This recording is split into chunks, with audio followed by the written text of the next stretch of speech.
the Femplus Podcast. Femplus Clinic, the specialised medical service that looks after every aspect of women's healthcare. Hello and welcome to the Femplus Podcast. I'm Breda Brown and today I'm talking to Dr. Rita Gallimberti from Femplus about menopause. So whether you're coming up to this part of your life or actually going through the menopause, I think you're definitely going to find the next 10 minutes informative and helpful.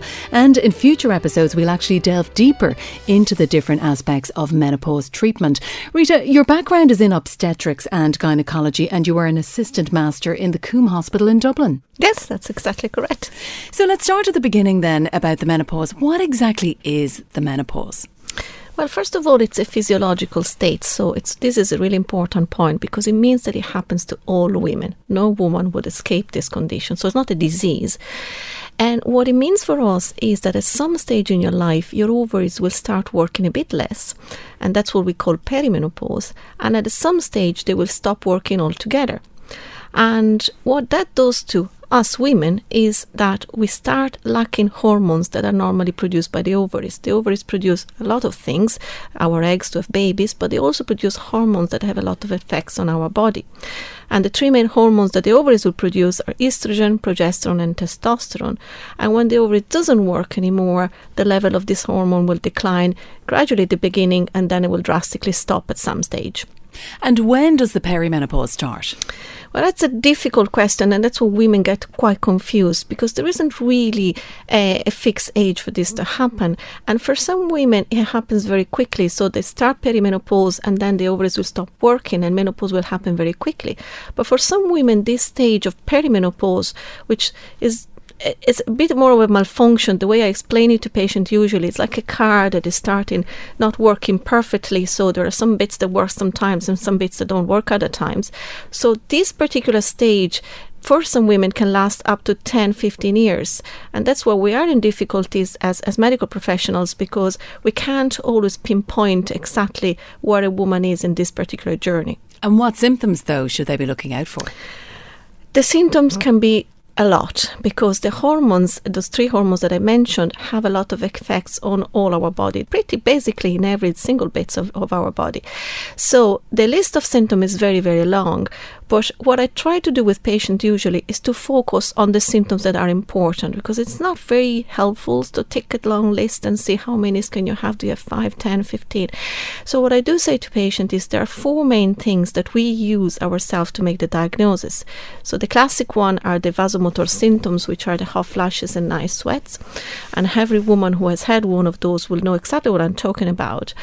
The second one is feeling tired, and this can be a very general symptoms. That's why sometimes it's difficult to diagnose for medical professional, but it's a tiredness that you never had before. So if you have a patient who was absolutely fine, living her life, going exercising, and suddenly doesn't have the energy to do things that she was doing before, that is a worry. The third one is the mood changes. And again, they can present in very different ways. Some women can be very anxious about things that they were not anxious before. And again, change is the key symptom for us. Women who were perfectly able to cope with work and stress and life and family, they're suddenly anxious about tasks that normally wouldn't have faced them before. Some women have more depression side of mood changes, so they feel down, they're not too sure why they're down, everything should be okay, family is okay, work is okay, but they can't just really feel as happy or as confident as they were before.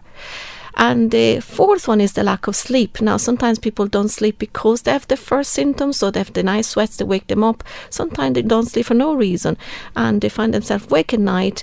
Maybe the anxiety is what kicks in at that stage, and that obviously contributes to the tiredness. So it's a little bit of a vicious circle, but I use this four group of symptoms usually to diagnose patients.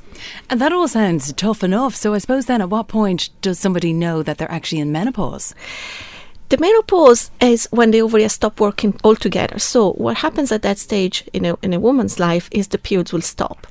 But that is not very useful. This is a question that women ask me all the time. Where I am I peri? Am I post? I'm in the middle? How long have I left?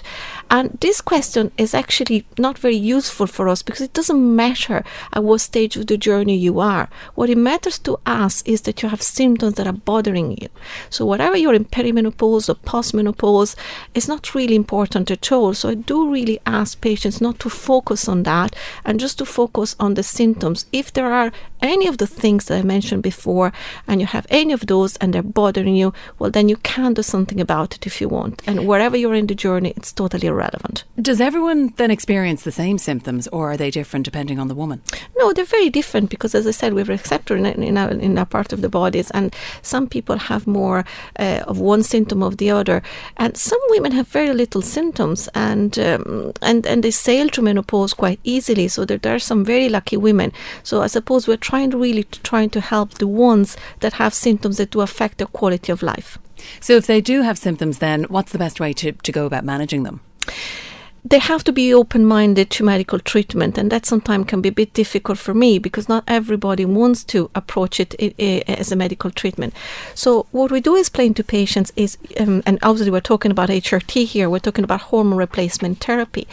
What we're doing when you use hormone replacement therapy, we're putting back those hormones that your own body is not producing anymore.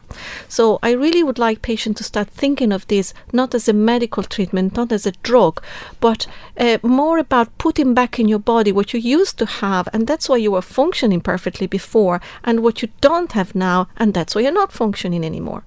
Why are people so nervous of HRT?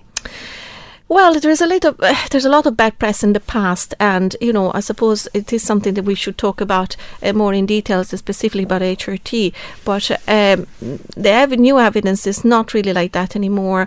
And if women do want to do something about their symptoms, they really should come and talk to a medical professional and be very open-minded to the fact that their life can be made so much better with treatment. And is there a way then to find out for sure if you're definitely in the menopause as opposed to just thinking you are? Yes, it is, but that's too late when that happens. And as I said, that happens, we have a medical definition of if you haven't had periods for a year, then you're definitely postmenopause if you're over 50. And that's not really helpful if you have been having symptoms for 10 years. So that's why that's not really important. But usually, if your periods have stopped completely, that's a very clear sign. And then there is a blood test we use to confirm the diagnosis, which is called, the blood test is called FSH, and that goes quite high once your ovaries stop working altogether. But that's it. It is, as I said, a retrospective diagnosis when it's already happened, and that's why it's not very useful for women. And then how do you know when you've gone through the menopause and it's over? Again, that's another thing that women worry about a lot, and the real truth is you never finish, because once your ovaries stop working, then you're in menopause, and you'll be in menopause until you die. So that's the third stage of your life, and it will continue forever. There isn't an end of it. The symptoms can sometimes lessen a little bit, and they might be less distressful for some women, but there are women who keep having symptoms in their 60s and 70s and 80s, and so there is no end to it. And there are some long-term consequences of being in menopause that will affect the rest of your life. So it's a case of trying to manage it then, really, isn't it? Absolutely. It's all about managing and about trying to find what works for you so that these symptoms don't affect your life in a negative way. Dr. Rita Galimberti from Femplus, thank you for your time today. We definitely all learned something. If you want more information, you can get in touch with Rita at femplus.ie or call 01 821 0999. The Femplus Podcast. Femplus Clinic, the specialised medical service that looks after every aspect of women's healthcare.